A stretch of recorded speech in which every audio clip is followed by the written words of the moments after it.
Welcome back. Claims that the United States spied on its European allies are likely to dominate an EU meeting in Brussels, and the heightened tension come after reports that Angela Merkel's cell phone was bugged by Washington. CNN's chief U.S. security correspondent has the latest from Washington. Who lived in the apartment here? Yeah, she's the one. Do you recognize her? Yeah. Samantha Luthwaite, a.k.a. the White Widow, here on a fake passport seized by police in a raid 2 years ago. She's the world's most wanted female terror suspect.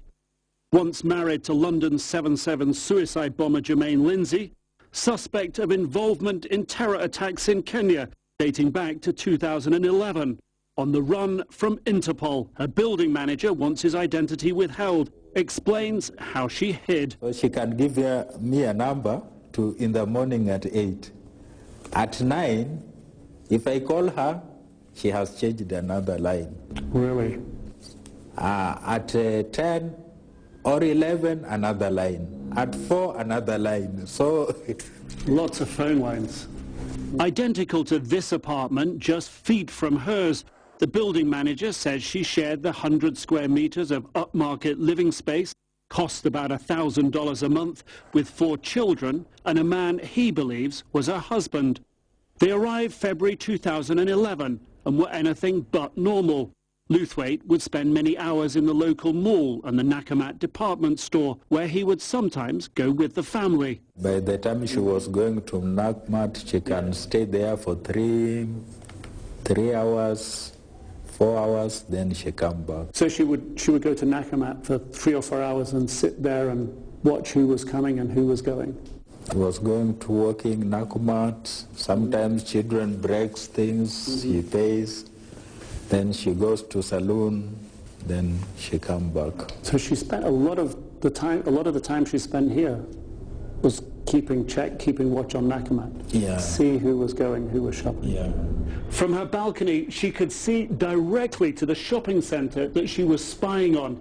This is a middle-class neighborhood where a white woman like her really wouldn't look out of place. The mall, known locally as Junction Mall, is popular, particularly with affluent expats, just like its larger companion mall, Westgate, targeted by terrorists last month. In that attack, these Islamist terrorist gunmen let victims go if they were Muslim. The building manager now sees a chilling connection. He says Luthwaite's husband asked him to spy at the mall, find out who is Muslim. Still asking me, can you monitor the people who are coming this Nakamat? Are they Muslims or Wazungus or other tribes in Kenya? Can you tell me which people are coming, very many in number? So he wants to know if there are a lot of Muslims going to that or not. Authorities believe the Junction Mall was a potential terror target and have investigated, though they haven't named Luthwaite as a suspect in the case. Still, as they search the ashes at the nearby Westgate Mall, many Kenyans are asking, did she have a role there? Where she is now, no one knows. She fled the apartment in a hurry, August 2011. We apologize for bringing the wrong report. That was actually on the Nairobi Mall attack. We'll now go back to the previous story. Claims that the United States spied on its European allies are likely to dominate an EU meeting in Brussels, and the heightened tension come after reports that Angela Merkel's cell phone was bugged by Washington. CNN's chief U.S. security correspondent has the latest from Washington. More revelation of alleged U.S. spying on a close ally. This time, Germany said it received information the NSA monitored the personal cell phone of German leader Angela Merkel. Signaling the seriousness of the charge, Chancellor Merkel and President Obama personally spoke about the issue on the telephone. I can tell you that the President assured the Chancellor that the United States is not monitoring and will not monitor the communications of the Chancellor. The United States greatly values our close cooperation with Germany on a broad range of shared security challenges. The White House did not specify, however, if such monitoring had taken place in the past. On Monday, it was France revealed to be in the crosshairs of the NSA. The French newspaper Le Monde reporting that in the 30 days from December 10, 2012 to January 8, 2013, the NSA allegedly intercepted over 70 million phone calls in France, an average of nearly 3 million intercepts per day. The director of national intelligence said in a statement that report was false, though it did not specify how.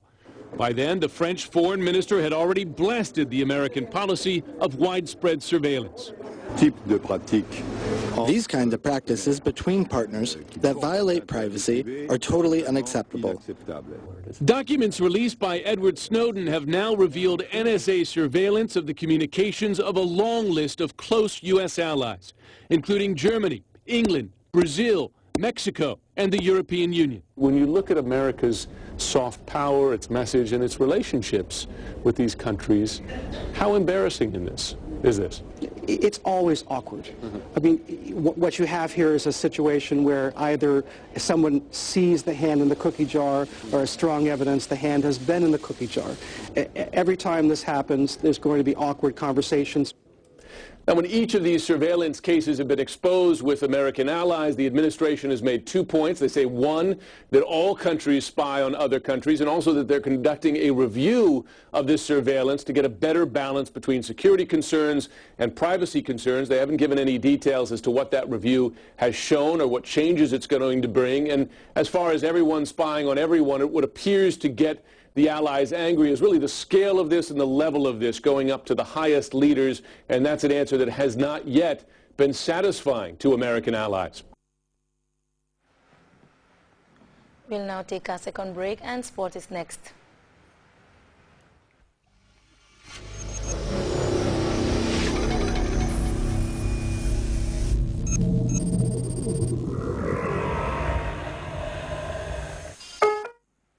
Welcome back.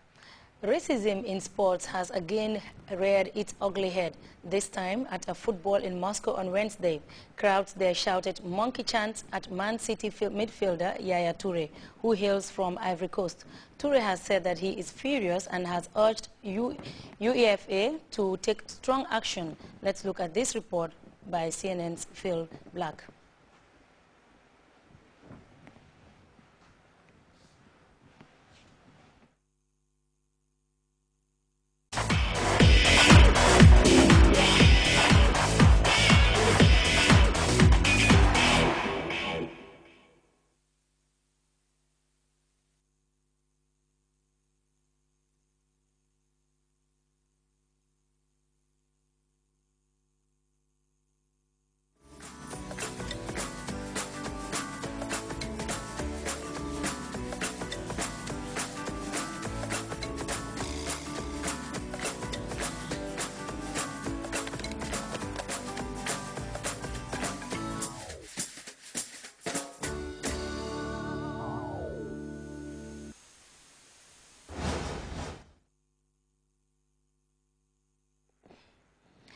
Let's join the Central Forecast Office for a look at the weather. Good evening, viewers. Welcome to the weather segment. I am Hadichoy presenting. We experience a warm and partly cloudy atmosphere across the country, and the satellite picture indicates convective activities over parts of Gulf of Guinea states. The central, south, and eastern part of the continent elsewhere indicates stable conditions. For the forecast tonight, we're expecting a humid and partly cloudy atmosphere to prevail over the entire country, whilst the day tomorrow, we're expecting a warm, humid, and partly cloudy atmosphere to prevail in the afternoon. Light to moderate southwesterly winds will dominate the flow over the entire country, and the speed will be about 5 to 10 kilometers per hour.